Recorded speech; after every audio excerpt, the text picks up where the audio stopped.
आज का हमारा टॉपिक है लोकोक्ति। लोकोक्ति को और किस नाम से जाना जाता है? लोकोक्ति को और कहावत भी कहते हैं। ठीक है, कहावत भी कह सकते हैं और लोकोक्ति भी कह सकते हैं।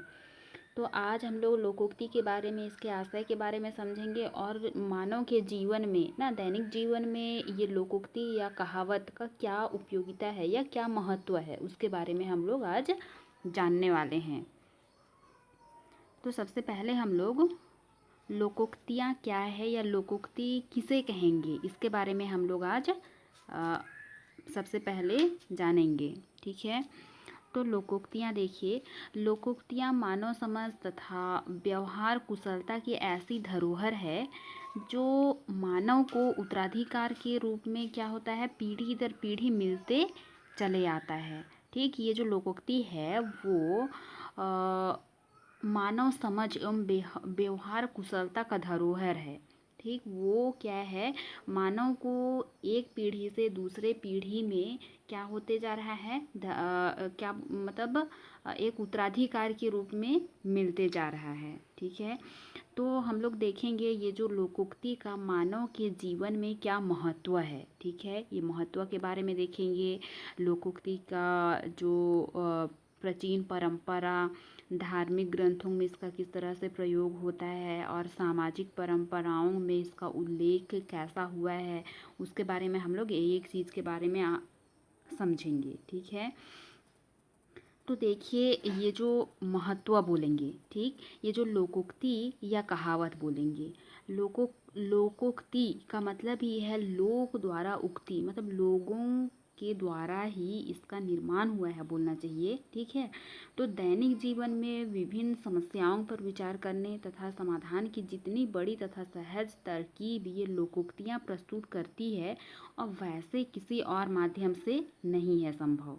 ठीक है, संसार के समस्त देशों एवं जातियों में लोकोक्ति का क्या है, महत्व है। संसार में जितने भी देश है या जितने भी जाति है, ये लोकोक्ति का महत्वपूर्ण स्थान है। सभी जाति, सभी देश में इसका क्या है, महत्व है। ठीक है, तो सभी लोग इस लोकोक्ति का अपने जीवन में क्या करते हैं, प्रयोग करते हैं। ठीक है, उसके बाद में फिर देखेंगे लोकोक्ति का प्राचीन परंपरा, मतलब ये जो लोकोक्ति या कहावत है, ये इसका जो परंपरा बोलेंगे, ठीक है, तो इसका परंपरा अत्यंत प्राचीन है। मतलब मतलब प्राचीन काल से ही ये लोकोक्ति एक पीढ़ी से दूसरे पीढ़ी में क्या हो रहा है, हस्तांतरित होते जा रहा है।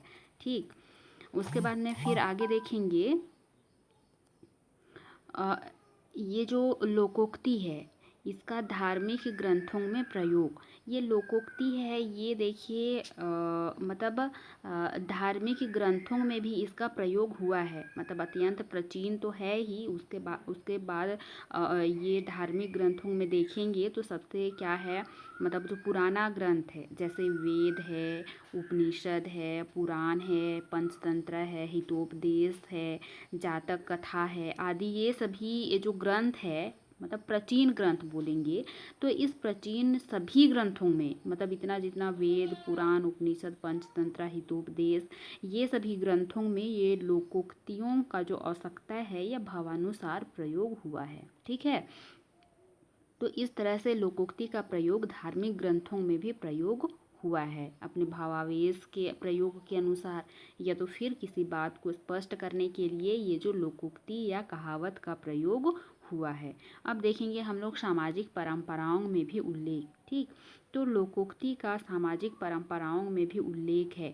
मतलब क्या बोलना चाहिए, लोकोक्ति का आरंभ के विषय में यदि कहा जाए, ठीक है, लोकोक्ति का आरंभ कहाँ से हुआ है बोला जाए तो लोकोक्ति का आरंभ बोलेंगे तो जब मनुष्य का आरंभ हुआ है। ठीक है, जब मनुष्य का सृष्टि हुआ है बोलेंगे, तभी से ये लोकोक्ति का भी आरंभ हो गया है। ठीक है, इसका आरंभ मतलब इसका ये जो लोकोक्ति का आरंभ मानव जीवन के आरंभ के साथ ही हुआ होगा।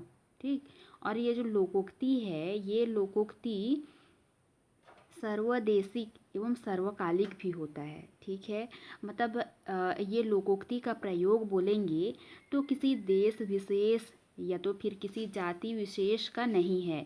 ये लोकोक्ति का प्रयोग बोलेंगे तो संपूर्ण मतलब इस संसार में जितने भी जाति हैं या मतलब जितने भी जाति या जितने भी देश हैं, ठीक है, तो सभी देशों में या सभी जातियों में इस लोकोक्ति का क्या किया जाता है, प्रयोग किया जाता है। ठीक है, ये लोक तथा समाज के आचार व्यवहार रीति रिवाज तथा धार्मिक सामाजिक परंपराओं में भी इसका क्या है, उल्लेख होता है। ठीक है, तो हम लोग एक उदाहरण के माध्यम से हम लोग ये जो लोकोक्ति या जो ये मुहावरा है उसको हम लोग समझने का प्रयास करेंगे। ठीक है, तो ये लोकोक्ति है, लोकोक्ति को किसी व्यक्ति विशेष का उक्ति ना कह करके देखिए मतलब किसी व्यक्ति विशेष का इसको उक्ति ना कह करके लोक की उक्ति माना जा सकता है। ठीक है, मतलब ये जो लोकोक्ति है वो किसी व्यक्ति विशेष के लिए प्रयोग नहीं होता है, वही लोकोक्ति को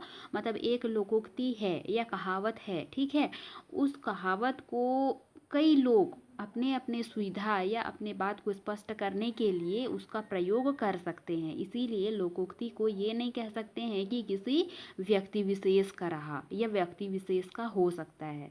ठीक है, तो ये एक व्यक्ति विशेष का ना हो करके ये लोक विशेष का उक्ति माना जा सकता है। ठीक है, तो हम लोग एक उदाहरण यहाँ पे देखिए, ये जो कहावतों या कहावत उसी को बोला गया है ना, लोकोक्ति को, तो ये लोकोक्ति का उत्पत्ति बोलेंगे तो ये लोकोक्ति का उत्पत्ति 3 प्रमुख आधार माने गए हैं। इसका जो उत्पत्ति हुआ है, ये लोकोक्ति या कहावत का उत्पत्ति का आधार है वो 3 आधार माने गए हैं इसका। ठीक है, ऐतिहासिक घटनाएं, उसके बाद में फिर लोक कथाएं और विधिवत कथन। तो इन 3 आधारों के आधार पे लोकोक्ति का क्या हुआ है, उत्पत्ति हुआ है। और ये जो लोकोक्ति या कहावत है, ठीक, इसका उत्पत्ति लोक कथाएं मतलब ऐतिहासिक घटनाएं, ये तो जान रहे हैं, जो ऐतिहासिक जो बीत गया रहता है। ठीक है, जो बीत गया जो घटना है उसको हम लोग क्या घटना कह सकते हैं, ऐतिहासिक घटना कह सकते हैं। और लोक कथाएं बोलेंगे तो लोग द्वारा जो बनाया गया जो कथा रहता है उसको हम लोग क्या कह सकते हैं, लोक कथाएं कह सकते हैं। ये कथाएं होगा ना, था में मात्रा होगा, यहाँ पे मिस्टेक हो गया है, तो एक उदाहरण के माध्यम से समझेंगे। ठीक है, मतलब एक विद्वान बोलेंगे डॉक्टर कन्हैया लाल सहल। ठीक, इसका ये जो लोकोक्ति के संबंध में एक उदाहरण प्रस्तुत किए हैं, उसमें देखिए मतलब अनुभव लोगों के मतलब दैनिक जीवन में जो कार्य होता है उसी में से जो मतलब उसी से संबंधित या उसी का संबंध रहता है, ये लोकोक्ति बोलना चाहिए। मतलब ये जो कन्हैया लाल हैं वो एक उदाहरण बताते हैं कि जो घड़ा पूरा भरा नहीं होता है वह कुछ छलकता है और छलकने से आवाज़ होती है। ठीक है, मतलब हम लोग ये दैनिक जीवन में अनुभव करते हैं। ठीक है, मतलब लोकोक्ति का उत्पत्ति किस तरह से होता है इसके विषय में जानेंगे तो फिर ये मतलब जो जीवन में जो घटनाएं होता है या जीवन में कुछ कार्य होता है उसी से क्या होता है, लोकोक्ति का उत्पत्ति होता है। तो देखिए, जो पूरा घड़ा भरा रहता है वो आवाज़ नहीं करता है और जो आधा रहता है वो छलकता भी है और उसमें से आवाज़ भी आता है। और ये अनुभव प्रत्येक क्या बोलेंगे, स्त्रियों का अनुभव है, ये प्रतिदिन का अनुभव है। और ठीक है, मतलब स्त्रियों का ये अनुभव है कि क्या बोलेंगे, आधा जो भरा रहता है जल से, जो घड़ा आधा भरा रहता है वो हिलता भी है और आवाज़ आता है और वो छलकता भी है, और जो पूरा भरा रहता है वो नहीं छलकता है और वो उसमें से आवाज़ भी नहीं आता है। ये क्या है, दैनिक की मतलब प्रतिदिन का ये एक क्या है, अनुभव है। उसके बाद में फिर इसी से संबंधित और एक है, एक मतलब क्या बोलेंगे, ज्ञान के बारे में बोलेंगे तो दृश्य उस व्यक्ति का चित्र सामने खड़ा कर देता है जो जो देखिए जो बोलता तो बहुत है किंतु जिसका ज्ञान अधकचरा है, जिसकी विद्या अधूरी है। मतलब देखिए घड़ा से ही मतलब घड़ा से ही ज्ञान में तुलना करेंगे, ठीक है। मतलब जिसके में मतलब पूरा ज्ञान नहीं रहता है वो बहुत ज़्यादा बोलता है, और जिसके मतलब जिस व्यक्ति में बहुत ज़्यादा ज्ञान भरा है वो व्यक्ति कम बोलता है। जिस तरह से हम लोग घड़ा का देखिए कि जो घड़ा आधा भरा रहता है वो घड़ा आवाज़ आता है ना, और जिसमें पूरा जल से भरा रहता है वो घड़ा, वो जो जल वाला जो घड़ा है उसमें से आवाज़ नहीं आता है। उसी तरह से देखिए यहाँ पे क्या है, मतलब जिस व्यक्ति में आधा ज्ञान रहता है वो बहुत ज़्यादा बोलता है, और जिसके में थोड़ा मतलब जिसके में पूर्ण ज्ञान रहता है वो कम बोलता है। तो यही जो अनुभव है वो अनुभव एक दिन सहसा मतलब मुख से निकल जाता है, ठीक है। ऐसी स्थिति में नेत्र अनुभव मन के अनुभव के रूप में परिणित हो जाता है और उसके मुख से सहसा निकल पड़ता है। मतलब ये जो कन्हैया लाल अपने उदाहरण के माध्यम से समझाने का प्रयास करते हैं, ठीक है। तो देखिए ये जो अनुभव नेत्र के माध्यम से वो क्या किए थे, घड़ा वाला अनुभव किए थे, ठीक है। उसके बाद में फिर ये मतलब अपना मन का अनुभव के रूप मतलब दोनों को मिला करके एक दिन उसके मुख से अचानक शब्द के रूप में निकल पड़ता है, अधजल गगरी छलकत जाए, ठीक है। तो ये क्या हो गया, अधजल गगरी छलकत जाए। मतलब हम लोग घड़ा वाला देखे, मतलब आधा जल भरा है तो वो छलकता है, और पूरा रहता है वो नहीं छलकता है। तो ये एक क्या हो गया, इस तरह से ये लोकोक्ति का उत्पत्ति हो गया, ठीक है। अधजल गगरी छलकत जाए मतलब वही ना जो अनुभव था, वही अनुभव मतलब मुख से शब्दों के रूप में निकल जाता है तो वो क्या क्या बन जाता है, लोकोक्ति या मुहावरे के रूप में उसका उत्पत्ति हो जाता है, ठीक है। उसके बाद में फिर आगे हम लोग पढ़ेंगे लोकोक्ति की प्रमुख विशेषताएं, ठीक है। तो लोकोक्ति की क्या क्या विशेषताएं होती है उसके बारे में हम लोग पढ़ेंगे। तो देखिए सबसे पहले क्या है, संक्षिप्तता, ठीक है। लोकोक्ति कैसा होता है, संक्षिप्त होता है, ठीक है। बहुत मतलब लंबा चौड़ा नहीं रहता है। ये बोलेंगे तो ये वाक्य का केवल क्या रहता है, एक अंश रहता है, ठीक। मतलब बहुत संक्षिप्त रहता है, एक पूर्ण वाक्य भी नहीं रहता है, ठीक है। लेकिन उसमें क्या है, सार गर्भिता होता है। मतलब उस आधा वाक्य या वाक्य का उस अंश को मतलब उस अंश से ही मतलब उसका सार समझ में आ जाता है, ठीक है। तो इसमें ये भी विशेषताएं हैं, सारगर्भिता, ठीक है। उसके बाद में फिर तीसरा विशेषताएं में देखेंगे तो चटपटापन, ठीक है। मतलब छोटा रहता है, और चटपटापन का मतलब क्या है कि आकर्षक या वो अच्छा हो, ठीक है। तो ये जो लोकोक्ति कैसा होता है, चटपटा भी होता है, ठीक। और अनुभव पर आधारित, ये चौथा जो विशेषताएं हैं वो क्या है, ये लोकोक्ति कैसा होता है, अनुभव पर आधारित होता है, ठीक है। अभी मैं आप लोगों को बता दी कि ये जो लोकोक्ति का उत्पत्ति होता है वो मानव के जीवन में जो घटनाएं घटित होता है या मानव के जीवन से ही संबंधित जो अनुभव रहता है उसी से लोकोक्ति का क्या होता है, उत्पत्ति होता है, ठीक है। तो ये जो लोकोक्ति है वो अनुभव पर क्या रहता है, आधारित रहता है। उसके बाद में फिर पांचवा जो विशेषताएं हैं वो विशेषताएं हैं सर्वदेशिक एवं सर्वकालिक, ठीक। तो लोकोक्ति देखिए, लोकोक्ति किसी विशेष देश या विशेष काल का नहीं होता है।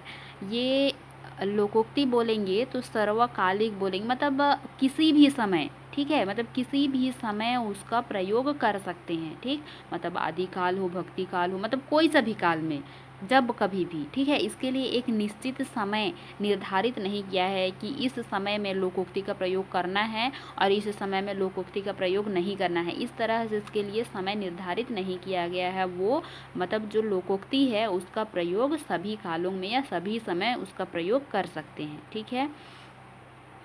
उसके बाद में फिर छठवां जो विशेषताएं हैं वो है लघुता। लघुता मतलब बहुत छोटा रहता है, ठीक है। मतलब ये एक वाक्य का एक अंश ही रहता है। और सातवां जो विशेषताएं हैं वो सरलता, ठीक है। मतलब क्या बोलेंगे, जो लोकोक्ति है वो मतलब सरलता का एक उपज है, ठीक। मतलब किसी भी बात को शिष्टता के साथ में प्रकट करने का एक ये साधन भी है, या बोलना चाहिए, ठीक है। मतलब किसी बात को ये कहावत या लोकोक्ति के माध्यम से सरलता से क्या कर सकते हैं, स्पष्ट कर सकते हैं, ठीक है। और ये इतना सरल रहता है, या इसमें इतना सरलता होता है कि इस लोकोक्ति का प्रयोग हर स्तर के व्यक्तियों द्वारा किया जाता है, ठीक है।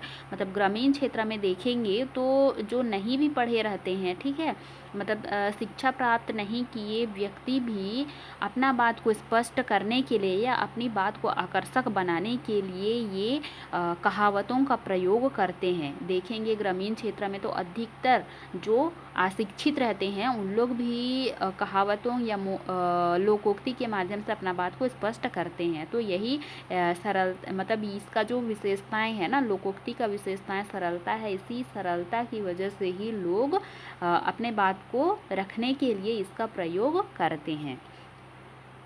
अगला विशेषताएं हैं विदर्भता, ठीक है। उसके बाद में फिर लोकप्रियता।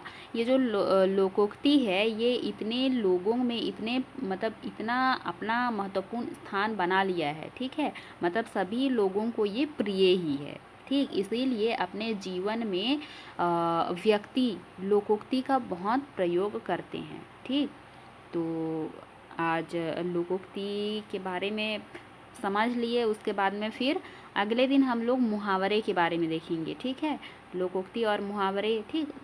मुहावरे के बारे में देखेंगे। उसके बाद में फिर इन दोनों में क्या अंतर होता है उसके बारे में अगले क्लास में देखेंगे। तो आज के लिए इतना ही, ठीक है।